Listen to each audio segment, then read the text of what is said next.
Hello students, आज हम आपको डायरेक्ट इनडायरेक्ट के अंतर्गत इम्परेटिव स्पीच के वाक्यों के बारे में बताएंगे। सबसे पहले आपको ये पता होना चाहिए कि इम्परेटिव स्पीच क्या होती है। ऐसी स्पीच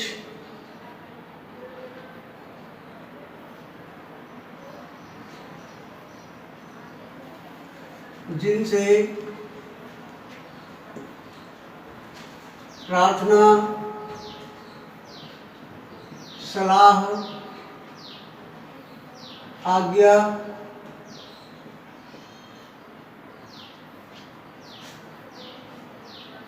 या आग्रह के भाव प्रकट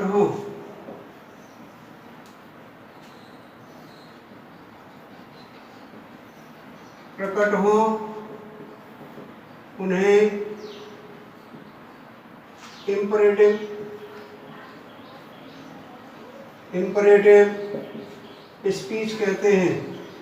स्पीच कहते हैं। अब हर एक को ये पता होना चाहिए कि इम्परेटिव स्पीच किससे प्रारंभ होती है, इसकी पहचान क्या है। इस प्रकार की स्पीच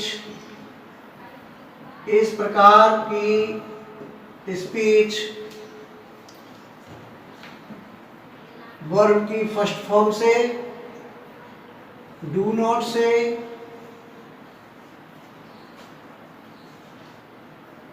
प्लीज,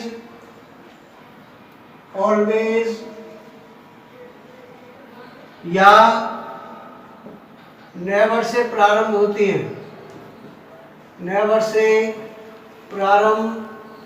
हैं।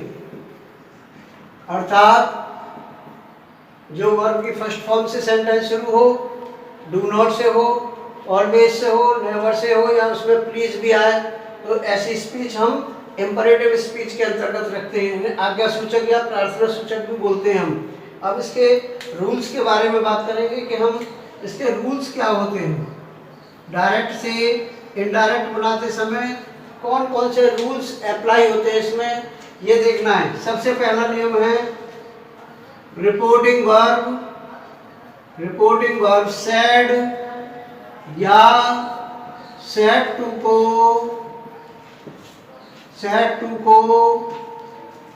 रिक्वेस्टेड, ऑर्डर्ड,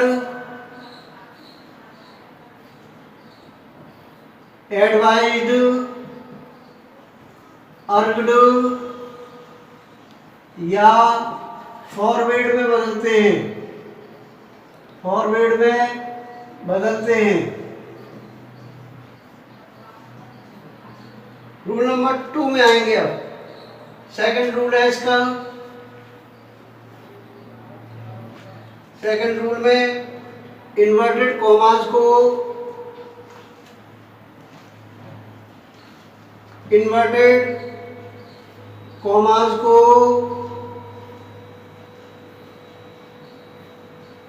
टू या नॉट टू के यूज से, नॉट टू के प्रयोग से हटा देते हैं। जो भी इन्वर्टेड कॉमास होते हैं उनको टू या नॉट टू के यूज से हटाते हैं। अब इसमें एक नोट पॉइंट भी है आपका। मैं नोट पॉइंट में आपको बताऊंगा कि क्या करना है। जब किसी वाक्य में, जब किसी रिपोर्टेड स्पीच में सर, मैडम, प्लीज जैसे शब्द आए तो रिपोर्टिंग वर्ब को रिक्वेस्टेड में बदलते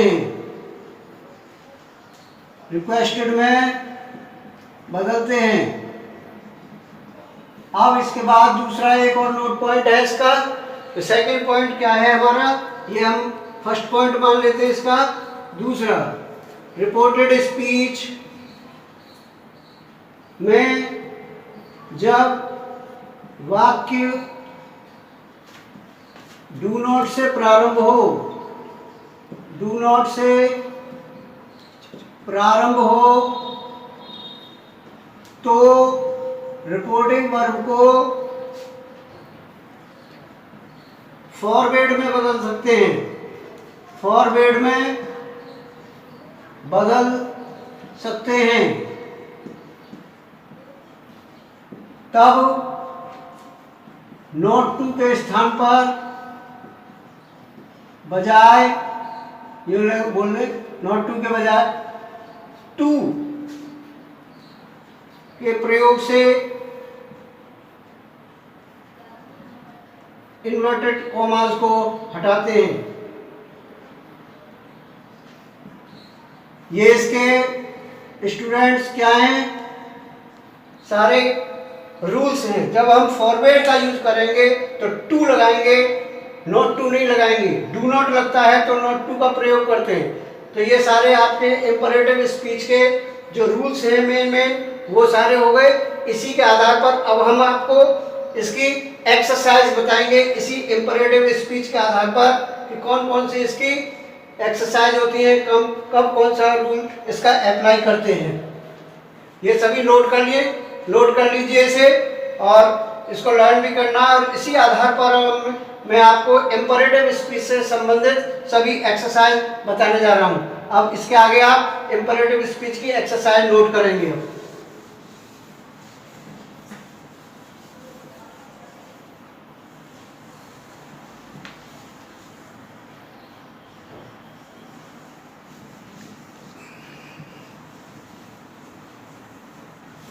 अब मैं आपको एक्सरसाइज के बारे में बता रहा हूँ। और स्टूडेंट्स, इससे पहले कि मैं एक्सरसाइज स्टार्ट करूँ, आपको रिपोर्टिंग वर्ब के बारे में पता होना चाहिए सभी को। जैसे रिक्वेस्टेड का मीन्स क्या होता है, प्रार्थना की। एडवाइड का मीन्स सलाह दी। अर्क्ड का मीन्स आग्रह किया। और फॉरवर्ड का मीन्स मना किया। और सेकंड पॉइंट इसका ये भी है कि कुछ वाक्य ऐसे भी होते हैं सेंटेंस जो वुड यू या कुड यू से स्टार्ट होते हैं और एंड में क्वेश्चन मार्क लगा होता है। तो समझ लें कि अगर सभी वाक्यों के पीछे अगर कोई भी वाक्य हो क्वेश्चन मार्क लगा हो तो ये आवश्यक नहीं है कि वो इंटरोगेटिव भी होगा, क्योंकि ये पोलाइट रिक्वेस्ट वाले जितने भी सेंटेंस होते हैं वो वुड यू से भी स्टार्ट होते हैं और क्वेश्चन मार्क लगा होता है।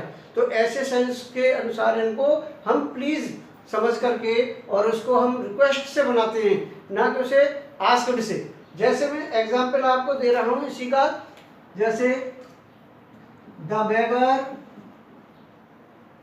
beggar said to me, जैसे ये है would you help me please। ये सेंटेंस देखिए एंड में क्वेश्चन मार्क लग रहा है, तो हमने पहले रूल बताया था कि क्वेश्चन मार्क वालों को हम आस्क्ड से बनाते हैं, लेकिन ये इंटरोगेटिव नहीं है क्योंकि ये वुड यू पोलाइट रिक्वेस्ट का वाक्य है, इसलिए हम इंपरेटिव सेंटेंस के अंतर्गत रखते हैं। और इसको हम बनाएंगे तो कैसे बनाएंगे, क्या आप कृपया मेरी मदद करेंगे, तो प्लीज लग रहा है तो रिक्वेस्टेड से बनाएंगे इसे। द beggar requested me और ये वुड यू वाला इतना हिस्सा नहीं लिखेंगे। हेल्प वर्ब से शुरू हो रहा है तो टू से हटाएंगे, टू हेल्प। और मी को बैगर के अकॉर्डिंग चेंज करेंगे। ऑब्जेक्ट केस है और बैगर का ऑब्जेक्ट केस होता है हिम। ये बना था beggar requested me to help him, ये है एक रिक्वेस्ट का। अब दूसरा बनाते हैं, जैसे the teacher said to the students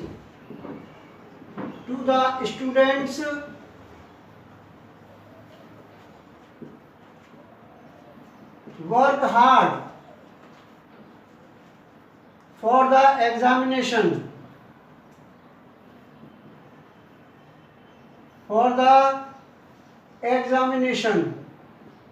ये सेंस देखिए, टीचर ने स्टूडेंट्स को कहा एग्जाम के लिए वर्क हार्ड करो, तो इसका सेंस क्या निकल रहा है, इसका सेंस निकल रहा है एडवाइस दे रहा है। टीचर हमेशा ऑर्डर नहीं देता है, एडवाइस भी देते हैं। तो हम इसको बनाएंगे the teacher एडवाइड the students, एडवाइड, set to को बदल देंगे एडवाइड में, एडवाइड द स्टूडेंट्स। और क्योंकि ये वर्ब फर्स्ट से शुरू हो रहा है, वर्ब से, तो हम हटाएंगे इसे टू से, to work hard for the examination. ये बन गया एडवाइस का। अब एक बनाते हैं हम ऑर्डर का। जैसे सपोज करिए father said to me do not make a noise.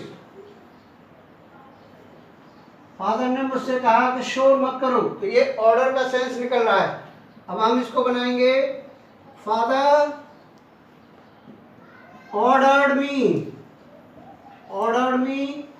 अब ये डू नॉट का है, तो हम इसको दो तरह से बना सकते हैं, फॉरवर्ड से भी बना सकते हैं और ऑर्डर से भी बना सकते हैं। तो यहाँ डू नॉट है, तो ये बनाएंगे हम not to make a noise.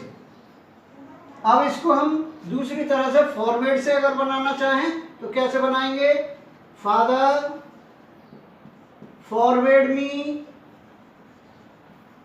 अब डू नॉट है, तो जब डू नॉट है तो फॉरवर्ड लगा रहे हैं, तो हम नॉट टू नहीं लगाएंगे, टू मेक अ नॉइज। इस तरह से स्टूडेंट्स ये सभी आपको एडवाइस का, एक ऑर्डर का, एक रिक्वेस्ट का ये सेंस बना दिए। अब इसी बेस पर आप अपनी प्रैक्टिस करेंगे और इनको अच्छी तरह से समझने का प्रयास करेंगे। बस यही ध्यान रखना है कि वुड यू या कुड यू वाले वाक्य इंटरोगेटिव नहीं होते, वो पोलाइट रिक्वेस्ट से प्रकट होते हैं, इसलिए हम उनको रिक्वेस्टेड से बनाते हैं। बाकी डू नॉट वाला जो भी होता है उसे हम जब ऑर्डर से बनाते हैं तो नॉट टू का यूज़ करते हैं, और अगर हम बिना ऑर्डर के बनाते हैं, फॉरवर्ड के यूज से बनाते हैं रिपोर्टिंग वर्ब को, तो फिर टू लगाते हैं। ये आपके लिए आज का इंपरेटिव स्पीच का सारा लेक्चर था।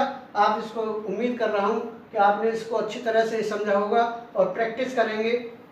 इसी के साथ मैं आपका आज लेक्चर फिनिश कर रहा हूँ। Thank you very much.